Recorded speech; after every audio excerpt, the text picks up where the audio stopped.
பட்டா இடத்தை எடுத்துக்கின்னு நம்மளுக்கு இங்க ஒரு புறம்போக்கு இடத்துல வந்து கொடுத்துட்டு இது ஒரு சிறந்த சமூகத்தை இதை வந்து சிறந்தபடியில வாழ வச்சுன்னு சொல்றது எவ்வளவு மோசமா இருக்குன்றத மட்டும் நம்ம வந்து இந்த நேரத்துல உணர்த்த வேண்டிய கட்டாயத்துல இருக்கோம்.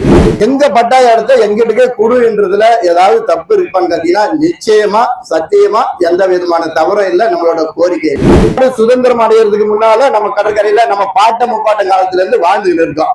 இப்போ நான் வாழக்கூடிய இந்த மாதிரியான மீனவ கிராமங்களுக்கு பட்டா கொடுக்கறதுக்கு யார் அப்ஜெக்ஷன் பண்றான்?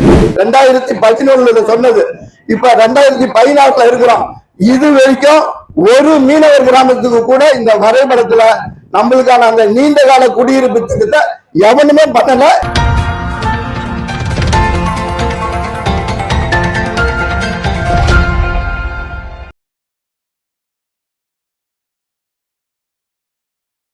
முள்ளிக்குப்பம் சீனிவாசபுரம் மீனவ கிராம பஞ்சாயத்து சபை பொறுப்பாளர்களுக்கும் முள்ளிக்குப்பம் சீனிவாசபுரம் மீனவர்கள் நலசங்க தலைவர், செயலாளர், பொருளாளர் மற்றும் அனைத்து பொறுப்பாளர்களுக்கும் இதற்கு முன் உரையாற்றிய அனைத்து சமுதாய முன்னோடிகளுக்கும் நமது உரிமையை மீட்க திரளாக பங்கேற்று சிறப்பித்துக் கொண்டிருக்கக்கூடிய முள்ளிக்குப்பம் சீனிவாசபுரத்தை சேர்ந்த தாய்மார்களே, பெரியோர்களே, உங்கள் அனைவருக்கும் பணிவான வணக்கத்தை தெரிவிக்கிறோம். நமது நிலம் நமது உரிமை, அதுல வந்து யாருக்கும் மாற்று கருத்து இல்லை.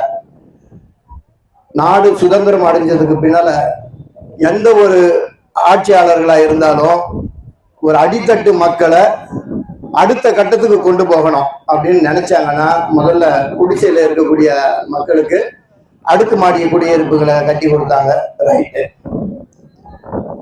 இல்ல குடியிருப்பே இல்லாதவங்களை அவங்களுக்கான குடியிருப்புகளை கட்டி கொடுத்தாங்க, அதுவும் ரைட்டு. ஆனா நம்ம முள்ளிக்குப்பம் சீனிவாசபுரம் மக்களுக்கு மட்டும் ஏற்கனவே அந்த பட்டினப்பாக்கத்துல இருந்த நம்மதோட இடம் அது முழுக்க முழுக்க பட்டா நிலம். நாம வாழ்ந்தது எல்லாரும் குடிசையில வாழ்ந்தா நாமளும் குடிசையில வாழ்ந்தா அதுல மாற்று கருத்து இல்லை. அங்க பட்டாவுல வாழ்ந்த மக்களை அதுல இருந்து அடுத்த கட்டத்துக்கு கொண்டு போகணும்னா இதை விட ஒரு சிறப்பான இடத்துக்கோ இல்ல அதுக்கும் அடுத்த கட்டத்துக்கு கொண்டு போயிருந்தாங்கன்னா நிச்சயமா ஒரு அரசாங்கம் வந்து நமக்கு ஒரு நல்ல வாழ்க்கையை கொடுக்குதுன்னு சொல்லலாம். ஒரு பட்டா இடத்தை நம்ம கிட்ட இருந்து எடுத்துக்கின்னு அங்க இருந்து இங்க கொண்டாந்து ஒரு கடல் புறம்போக்கு இடத்துல வந்து நமக்கு வீட்டை கட்டி கொடுத்துட்டு ஒரு காலங்காலமா பட்டாவில வாழ்ந்து அன்னைக்கு இல்லைனாலும் பரவாயில்ல, இன்னைக்கு எவ்வளவு குடிசைகள்லாம் இன்னைக்கு சொந்தமாவே வீடு கட்டி அடுக்குமாடி குடியிருப்புல இன்னைக்கு பல இடங்கள்ல மீனவர்கள் வாழ்றாங்க. அந்த மாதிரி நிச்சயமா நாம வாழ்ந்திருப்போம். ஆனா பட்டா இடத்தை எடுத்துக்கின்னு நம்மளுக்கு இங்க ஒரு புறம்போக்கு இடத்துல வந்து கொடுத்துட்டு இது ஒரு சிறந்த சமூகத்தை இதை வந்து சிறந்தபடியில வாழ வச்சுன்னு சொல்றது எவ்வளவு மோசமா இருக்குன்றத மட்டும் நம்ம வந்து இந்த நேரத்துல உணர்த்த வேண்டிய கட்டாயத்துல இருக்கோம். ஏற்கனவே பேசும்போது நம்ம பாபா அண்ணா நிறைய விஷயத்தை சொன்னாரு. எதுக்காக இதே இடத்துல நமக்கு குடியிருப்பு தேவையில்லை, எங்களோட பூர்வீக இடத்த கொடுங்க என்றதுக்கு நம்ம பூர்வீக இடத்துக்காக மட்டும் கேட்கல. இன்னும் ஒரு 10-20 ஆண்டுகள்ல கடல் மட்ட உயர்வால நிச்சயமா இங்க குடிசை மாற்று வாரிய குடியிருப்புகள் கட்டி இருக்கக்கூடிய எல்லா இடங்களும் கடல் மட்ட உயர்வால பாதிக்கக்கூடிய இடங்கள்ல இருக்கான்னா பாதிக்கக்கூடிய இடங்கள்ல தான் இருக்கிறோம். அப்போ இன்னொரு 10 வருஷம் 20 வருஷத்துக்கு அப்புறம் நீங்க இடத்த தேர்தலை விட்டுட்டு இப்பவே எங்களுக்கான அந்த எங்க பட்டாய இடத்த எங்கிட்டுக்கே குடுன்றதுல ஏதாவது தப்பு இருப்பான்னு கேட்டீங்கன்னா நிச்சயமா சத்தியமா எந்த விதமான தவறும் இல்லை. நம்மளோட கோரிக்கையில ஒருவேளை இந்த ஆட்சியாளர்கள் இல்லாம வேற ஏதாவது இருந்திருந்தா இந்த 2 ஆண்டு காலம் தொடர்ச்சியா நாம வச்சிருக்கக்கூடிய இந்த கோரிக்கை நிச்சயமா செவிச்சாய்த்து ஒருவேளை இந்நேரம் அந்த இடம் நமக்கு வந்திருக்குமானா நிச்சயம் வந்திருக்கவும் வாய்ப்பு இருக்கு.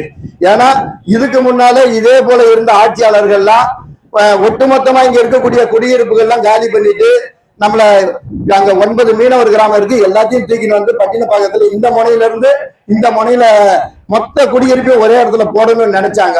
ஆனா நாம மீன்பிடி தொழில் மீன் வியாபாரம் செய்யறதுல எவ்வளவு பெரிய பிரச்சனை இருக்கும், தனித்தனி கிராமங்களை ஒன்னா போட்டா எவ்வளவு பெரிய பிரச்சனைகள்லாம் இருக்கு, இதையெல்லாம் கடந்த காலத்துல எடுத்து சொன்னோம். அதை கைவிட்டுட்டாங்க.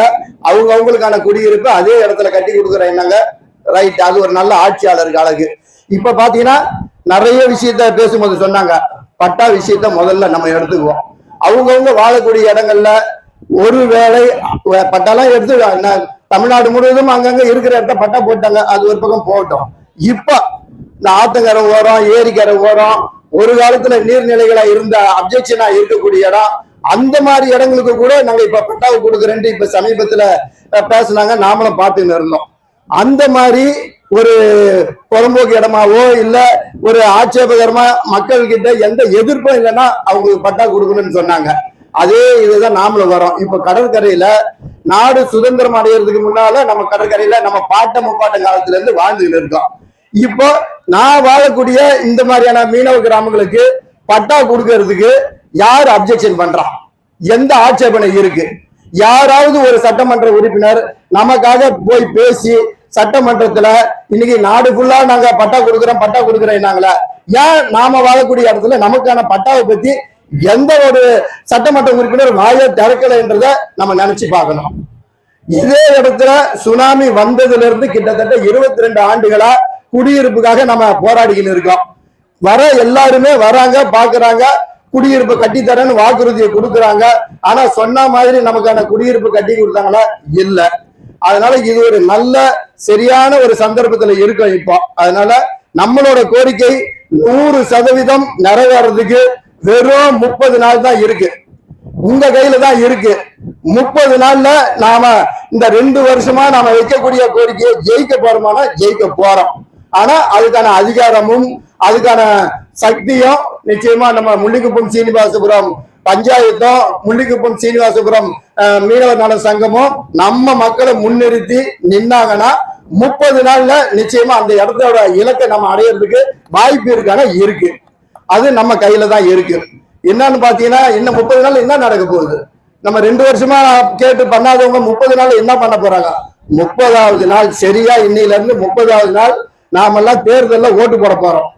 நம்ம ஓட்டு தான் பலம், நம்ம ஓட்டு தான் இன்னைக்கு வரப்போறவங்களுக்கான உத்தரவாதம். எந்த ஆட்சியாளராக இருந்தாலும் சரி, நம்மளோட ஒத்த கோரிக்கைன்றது எங்களோட பூர்வீக நிலத்தை எங்க கையிலே திருப்பி கொடுன்றது மட்டும்தான். அதுக்கு ஒத்து வரவங்களுக்கு மட்டும்தான் நம்மளோட வாக்குன்றதை உறுதியா வச்சுக்கோங்க. கண்டிப்பா 30 நாள்ல நாம அந்த இலக்கு நோக்கி கண்டிப்பா ஜெயிக்கிறதுக்கான வாய்ப்பு 100% இருக்கு. நாம யாருக்கு வாக்களிக்கிறோமோ அவங்கதான் சட்டமன்றத்துல ஆளக்கூடியவங்களா இருப்பாங்க. நம்மளை உதாசீனம் பண்ணவங்களும் நம்மளை பத்தி கவலைப்படாதவங்களும் நிச்சயமா அதிகாரத்தை இழக்க போறதும் உறுதி, பயப்பட தேவையில்லை. ஒரே ஒரு விஷயத்த மட்டும் உங்ககிட்ட நம்ம சொல்லிக்கிறேன். இன்னைக்கு பாத்தீங்கன்னா வாழக்கூடிய நம்மளோட பூர்வீக இடத்த நம்மளுக்கு கொடுன்னு கேட்கிறோம், கொடுக்க முடியல. நாடு ஃபுல்லா பட்டா கொடுக்குறேன்றாங்க. கடற்கரையில வாழக்கூடிய மீனவ மக்களுக்கு அவங்க வாழக்கூடிய இடங்கள்லயே பட்டா கொடுன்றாங்க, கொடுக்க மாட்டுறாங்க. ஆனா ஒவ்வொரு தடவை தேர்தல் அறிக்கையிலையும் சாதாரண எங்க கிட்ட ஓட்டை வாங்கிட்டு எங்களுக்கு சொந்தமானதையே திருப்பி கொடுக்க முடியலையே. இலங்கையில வந்து பாத்தீங்கன்னா அப்பப்போ ஒவ்வொரு தடவை தேர்தலையும் கச்சத்தீவை மீட்போன்றாங்களே. இன்னொரு நாட்டுக்கு அது போய் சேர்ந்துச்சு, அதை போராடி வாங்கணும், அது நான் இல்லைன்னு சொல்லல. இது நம்மளோட நிலம் யார் கையில இருக்கு? நம்ம நிலம் உங்க கையில இருக்கு. எங்க கிட்ட இருந்து எடுத்து நீங்க கையில வச்சீங்கன்னா திருப்பி கொடுனா கொடுக்கணும். நம்ம எல்லாரும் இங்க இருக்கக்கூடிய முன்னோட்டிகள் எல்லாருமே போயிட்டு வீட்டு வசதி துறை செயலாளரை நேரில் போய் பார்க்கிறோம்.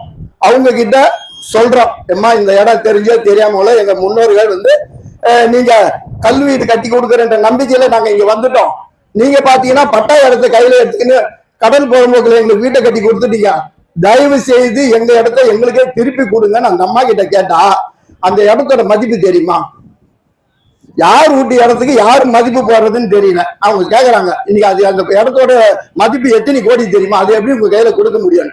எந்த ஒரு அரசாங்கமா இருந்தாலும் அரசாங்கத்தில் இருக்கக்கூடிய ஒரு துறை நம்ம அதுக்கு சொந்தமா இருக்கக்கூடிய அந்த மக்களை வாழ வச்சு அழகு பார்க்கறது தான் அந்த துறை.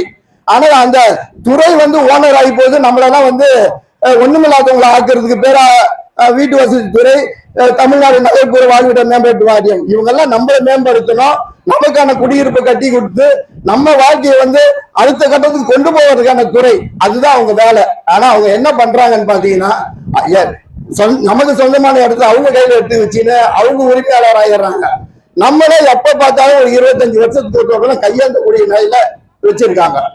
இப்போ இங்க இருக்கக்கூடிய நிறைய குடியிருப்பு பாத்தீங்கன்னா நம்மளாம் குடிசையில வாழும் போது வெறும் நம்ம வாழ்ந்த குடிசைகளை மட்டும் ஸ்லம்போடு எடுக்கல, நம்ம ஊருக்கு கிழக்குல மேற்குல வடக்குல தெற்குல எவ்வளவு இடம் காலி இருந்தோ மொத்தத்தையும் எடுத்து அவங்க பேர்ல வச்சுக்கிட்டு இன்னைக்கு உங்களுக்கு 100 வீடு குடிசெல்லாம் காலி பண்ண 100 வீடு தான் கொடுப்பேன்.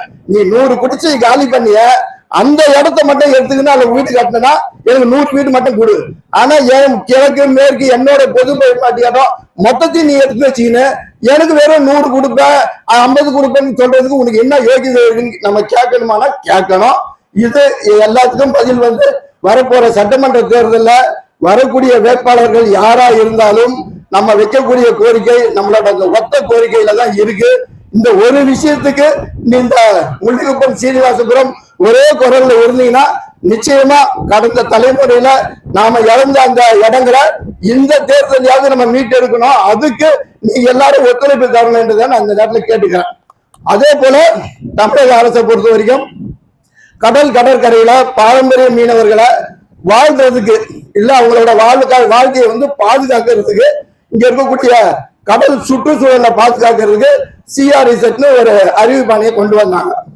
இந்த அறிவிப்பாணையில 2011 இருந்து சொல்றாங்க ஒரு மீனவர் கிராமத்துக்கும் இன்னொரு மீனவர் கிராமத்துக்கும் இடையில இருக்கக்கூடிய இடம், கடற்கரையில நம்ம படகு வலைகளை நிக்க வைக்கக்கூடிய இடம், நம்மளோட குடியிருப்பு, இதெல்லாம் அந்த வரைபடத்துல வந்து பதிய வைக்கணும். இது மீனவருக்கான குடியிருப்பு. இந்த கடற்கரையில மீனவர்கள் படகு நிறுத்தக்கூடிய இடம், இது மீன் காய வைக்க வேண்டிய இடம், இதெல்லாம் மீன் வியாபாரம் செய்யற இடம், இது வருங்காலத்துல அடுத்த தலைமுறை மீனவர்கள் வந்து வாழ்றதுக்கு தேவையான இடம், அதையும் வரைபடத்துல வரைஞ்சு வைக்கணும்னு அரசு சொல்லி இருக்கு. கிட்டத்தட்ட 2011 சொன்னது இப்ப 2016 இருக்கிறோம். இது வரைக்கும் ஒரு மீனவர் கிராமத்துக்கு கூட இந்த வரைபடத்துல நம்மளுக்கான அந்த நீண்ட கால குடியிருப்பு திட்டத்தை எவனுமே பண்ணல. இத பண்ண சொல்லி சட்ட ரீதியா நம்ம பக்கத்துல இருக்கக்கூடிய ஊழூர் குப்பத்திலிருந்து ஒரு மீனவர் வந்து தேசிய பசுமை தீர்ப்பாயத்துல வழக்கு போடுறார். அந்த வழக்கு இப்ப அந்த வரைபடம் தயார் செய்யற வேலை வந்து நடந்துகிட்டு இருக்கு.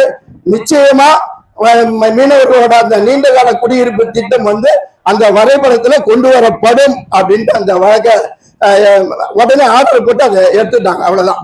இன்னைக்கு பாத்தீங்கன்னா அந்த தீர்ப்பு வந்து கிட்டத்தட்ட 2 வருஷம் ஆகிப்போச்சு. தீர்ப்பு வந்து 2 வருஷம் ஆகிப்போச்சு.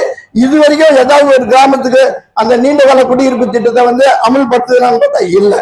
அதனால சட்ட ரீதியாகவும் சரி, நாம முன்னெடுக்கக்கூடிய போராட்ட வடிவிலையும் சரி, நாம இழந்ததை திரும்ப அதை மீட்டணும்.